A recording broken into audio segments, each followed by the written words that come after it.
Thank you very much for staying with us on MITV Plus Breakfast Express.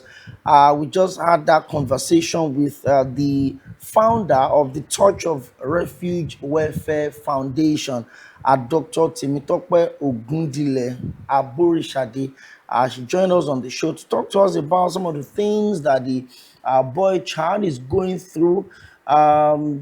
And I'm sure we'll continue with that conversation. It is very, very important. Now, let's talk about something that is also very important. And this is the point where you would open the phone lines and you will join the conversation this morning. Well, we're going to be looking at the rising cost of living and the urgent need for government intervention.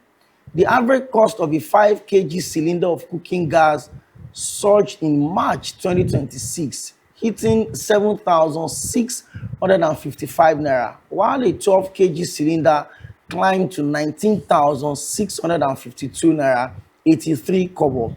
This is according to the National Bureau of Statistics NBS latest liquefied petroleum gas price watch. A March cooking gas data comes amid heightened global economic uncertainty driven by geopolitical tensions. NBS data shows the average price to refill a 5 kg cylinder increased by 12.6% month end from 6,799 in February to 7,655 in March 2026.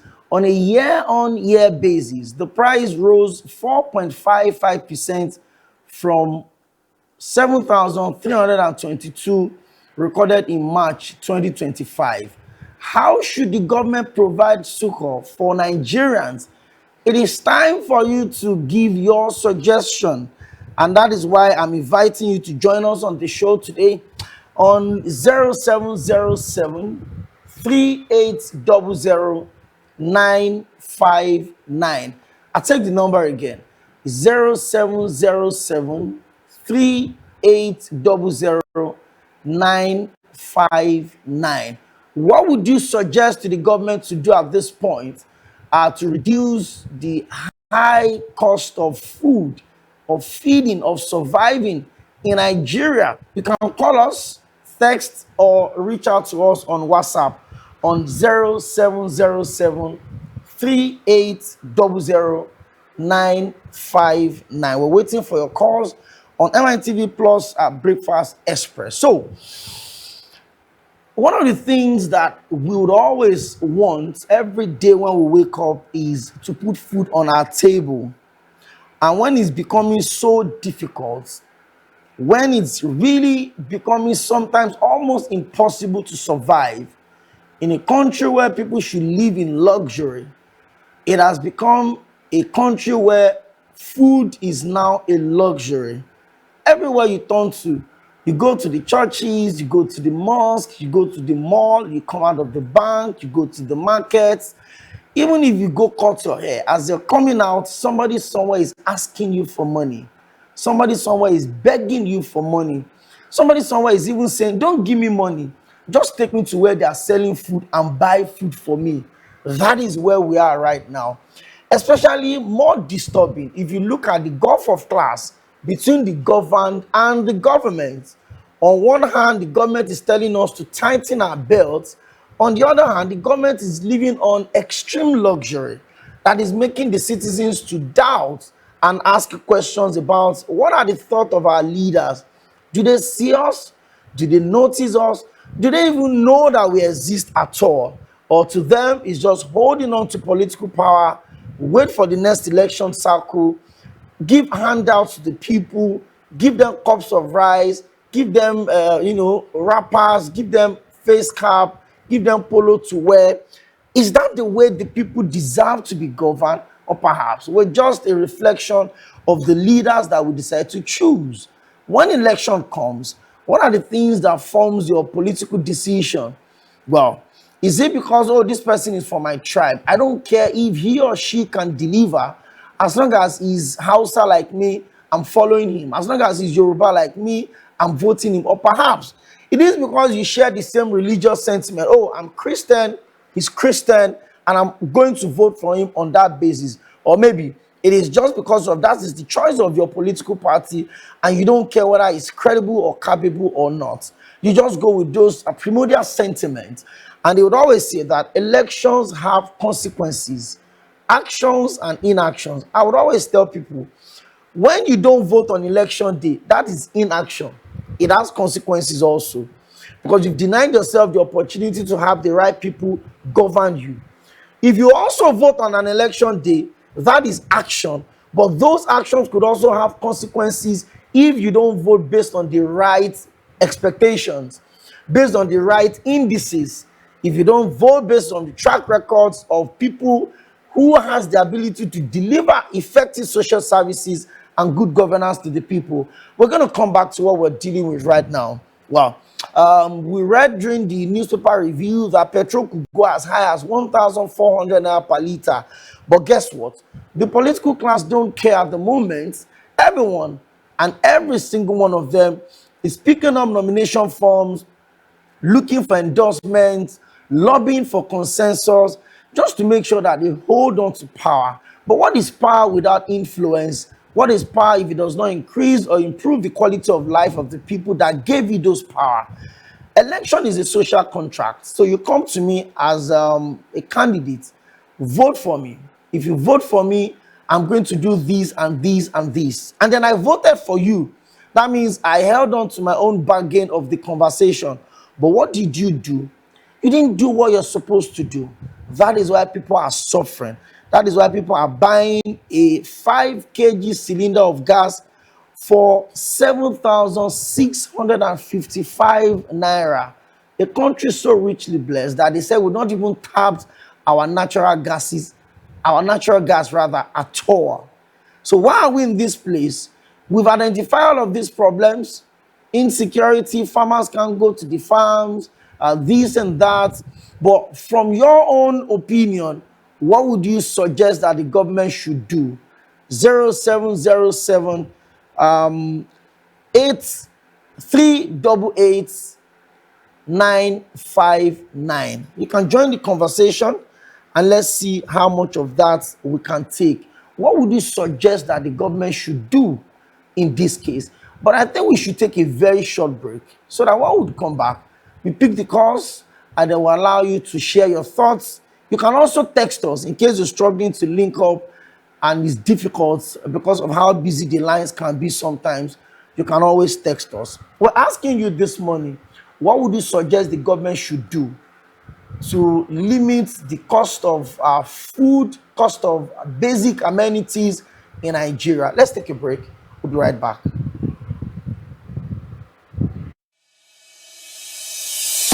Well, I have a feeling things are about to change. The new season of the hit series Wura is coming to Africa Magic. You don't say. Here's everything you need to know about the woman behind the name to get ready. This is well. Wura is the ruthless CEO of Frontline Gold Mine. I'm going to build our paradise here on earth. She'll do anything to maintain her power and perfect image. Lies, fraud, and of course, murder. Let the dead state hit her. Many try to take her down, but she always claws her way back to the top. I have a plan. That is, until she discovers that the last person she murdered is her own abandoned daughter. The once unbreakable Wura begins to fall apart, and her empire of gold crumbles around her. But she would rather die than have the world discover who she truly is. Catch Wura Season 4 on Africa Magic Showcase and available to all on Africa Magic Family.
All right, thank you very much. We're expecting your call. I would say to focus on the high cost of living in Nigeria right now, how people are struggling to afford basic amenities. We're not even talking of luxury right now. Nobody's even talking of 3 square meals anymore. People have gotten accustomed to rationing meals. So instead of you to have your regular, maybe 9 a.m. breakfast, 3 p.m. lunch, and then maybe 6, 7, 8 p.m. dinner, and people just eat around 12 o'clock, around 1 in the afternoon. And whatever they're able to get later in the night, they will eat. That is not the proper way for societies to survive. We're not in a war situation. We're not suffering from natural disasters. We are blessed with over 40 natural resources. We're supposed to be the model of how a society should be properly governed. If we've been lucky with leaders, if we've been opportune to have leaders that see the people as their priority, that sees the people as their project, then I'm sure that in a country that has large deposit of natural gas, and then you're still buying 5 kg for almost 8,000 naira.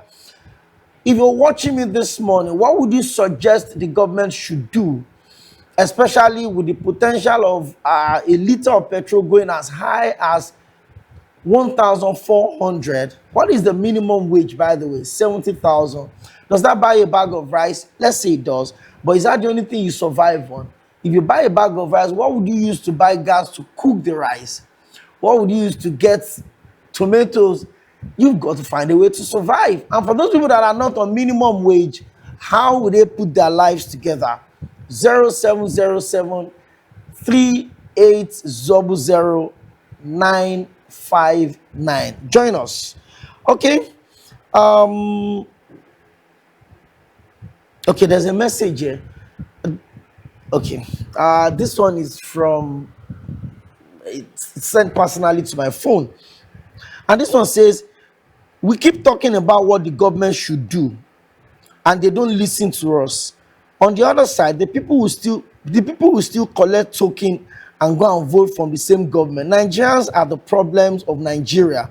Until we make our leadership decisions based on what the people want, not exactly what the leaders want, we will not make any progress. Well done, MITV Plus. Thank you very much for that message.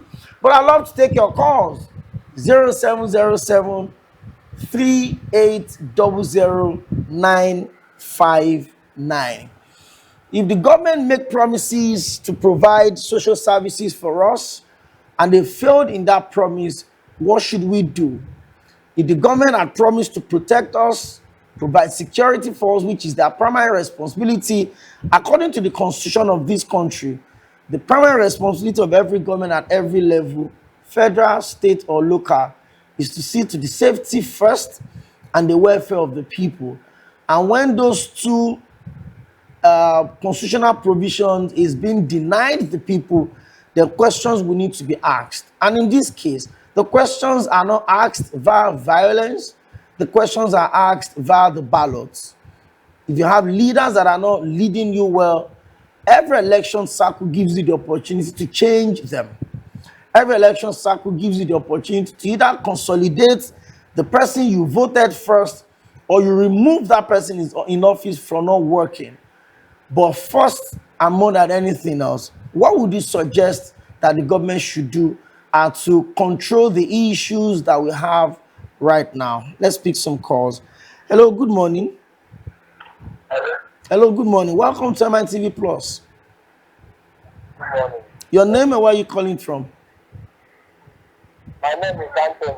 I'm calling from Imo State. Anthony, all the way from Imo State. You're welcome to the show. Thank you. So, my own opinion on this case is that the government know what they're supposed to do for the people that they're serving. Okay? So they need to do the right thing at the right time. The government know all they're supposed to do. So let them go to what are those right things that you would suggest for the government?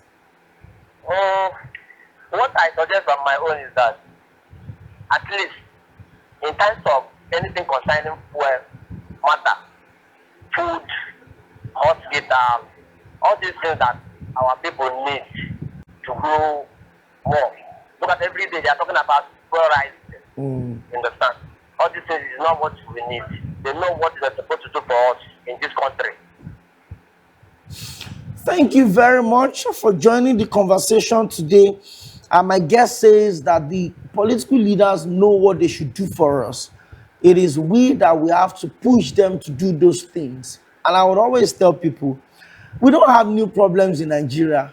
If you go back to when the late Moshood Kashim Awolawale Abiola was campaigning in the early 90s, the same things he said he's going to do, unbundle NNPC, be transparent, open the accounts, provide security, provide social safety net and everything, we are still having the same problems today. So it's not like our leaders don't know what the problems are. They know what the problems are. But the question is this: are they willing to put off their personal interest, their greed, their self-centeredness, and of course, prioritize the people that voted them into office? Some of them will tell you that, oh, we bought vote from you. At least we gave you money. Yes, all of us are also guilty of it. As some of us are here, we're familiar with these political leaders. We're close to them. We have access to them. But when we see them, we don't tell them the truth. A lot of us are praise singers. We just, are reel out some of our psychophancy traits, and then we hail them. Baba Kekpe, Hallelujah boys. And then you don't get to tell them the truth. You don't tell them how difficult Nigerians are struggling to survive. You don't tell them how many parents are about to withdraw their kids from school because they cannot afford to pay their tuition fees. You cannot tell them that farmers cannot go to the farms anymore. First off, they cannot even afford basic farming tools. They cannot afford to buy fertilizers. They cannot afford to buy pesticide. And even away from all of those, the farmers don't even feel safe in their farms. It's either they get attacked on their way to the farms, or they get attacked at the farms, or they get attacked on their way back home. So it's a general problem. So the people leading us cannot deny it. President Bola Ahmed Tinubu said he reads the papers every day. So when he opens the pages of the newspaper and he sees that, 5 kg of gas is going as high as 8,000, depending on what part of the country you stay. And for context, even the kerosene is even more expensive. So the gas that is supposed to be the cheapest alternative for Nigerians is gradually becoming a luxury. So it's not like the leaders don't know what they are doing. They surely know what they are doing. And so it is for us, the people being led, to do the right things when election comes. Do you want to consolidate on the gains that your leaders have given you? You have the choice. Do you want to change what you regarded as a mistake of the past? You have the choice. But more importantly, some of us that collect these monies, there's something in Ondo State they used to say, Diboko Sebe. What that means is that after election, people smile to the bank. I remember the election of the late Rotimi Akeredolu SAN. When he was running for second time in office, I was in Accra to cover that election. So I left Accra on Monday, and my friend was driving me to the park, and I saw the one very popular market, phone market, just like our computer village in Lagos here. And I see a lot of people, and I'm like, why is this place why are there so many people? You say, it is Diboko Sebe. So the monies that boys have made on Saturday's election, they are going there to buy new phones, trade their phones and collect ones. He said, if I go to the market, it's the same thing. People are going to the market to buy food and all of that. So when you have such a system, how do you hold your leaders to account? How do you ask them to be accountable? How do you expect them to respect your decision to put them in office? It is a problem. So the leaders they have their problems. The followers also have their problems. I've been in political conversations where politicians will tell you that, see my WhatsApp, somebody wants to marry third wife and is telling Honorable to sponsor the wedding. You have children, you keep giving back to children you cannot take care of, and then you expect your political leader to take care of your kids. 07073800959. That is the number you call to join the conversation. You can also text us on our WhatsApp page. I will pick your calls when they come in. So, another election cycle is upon us. We're seeing them. We're escorting these leaders to pick up their nomination forms now. When campaigns start in August and September, thousands of us will go and attend these rallies. They pack us inside coastal buses, give us 5,000 to mobilize and demobilize us after the rallies. And then the struggle continues. The hunger continues. Nothing changes. And this is not just about a single political party. Everyone is the same. Look at the structure of the ADC, for instance. Tell me which of the people wanting to change Nigeria now are not part of the people that drove us into where we are today. Atiku Abubakar was vice president for 8 years. David Mark was senator for 16 years. 8 of those, he was the president of the Senate, the longest serving Senate president in the history of our democracy. Rotimi Amechi was the speaker of the Rivers House of Assembly, 8 years, governor, 8 years, transportation minister for almost 8 years. So put all of those together, that's about 26 years of active politics. It's not 60 yet, by the way. So you look at Rauf Aregbesola, former commissioner for works in Lagos, former 2-term governor in Osun, and former minister of interior. So which of these guys have not been at the helm of affairs in this country? And the question is this: if you are moving away from the APC, is the PDP any different? Yes, some weakness in the PDP. Is the Labour Party any different? So the question we're asking ourselves is this: as citizens, how do we hold our leaders to account? We have the choice. We have the opportunity, because you have the power with you, your PVC. And that is going to be very important, how you use it. Either to make a change, a very desired change, or to consolidate on the gains that we have at the moment. The choice would always be yours. So, if you cannot afford to feed, and then the politician is offering you 5,000 because he wants you to vote for him, and you collect that money, 5,000 can barely buy you 10 bags of pure water right now. So you know. So in case the 10,000 or 5,000 is enough for you, Diboko Sebe, after the election, you cook. And then when the pots are empty, then you understand what damage you've done, not just to yourself, but to the generation unborn. It's been an amazing conversation with you on the show today. The Thursday edition. One more to go before the end of the week, which is going to be tomorrow. God willing, 7 a.m. bright and early. We start with the newspaper reviews, the news first, then the newspaper reviews with our focused discussion, and then we'll allow you to also join us. Don't forget to follow us on all our social media platforms. It's at MITV Plus on Facebook, at MITV NG on Instagram, and you can also watch us live on YouTube at MITV Plus _NG on our YouTube page. Well, I really miss my co-host, and I'm hoping that she gets well soon and she joins us on the show. We had a guest today on the show as well that took us through the journey of the travails of the boy child.